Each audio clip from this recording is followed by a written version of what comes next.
কত অত্যাচার করেছে, কত ধর্ষণ করেছে। তারপর তারপর আমি থানায় গিয়েছিলাম, আমি আদালতে গিয়েছিলাম, কিন্তু কেউ আমার আমার বিচার করেনি। আমি বিচার পাইনি, আমি সত্যি বিচার পাইনি। আমার আমার মেয়ে আমাকে বলেছিল, বাবা, যারা আমার সঙ্গে এত বড় অন্যায় করলো তাদের শাস্তি হবে তো, তাদের বিচার হবে তো।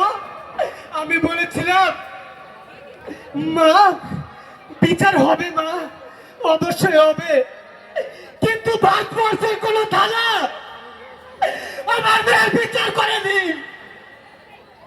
আমি ওদেরকে হাত জোর করে বলেছিলাম, আমাকে বিচার দিন, কেউ আমাকে বিচার করে দেয়নি। আরে জোরে হাততালি। কেউ আমাকে বিচার করে দেয়নি।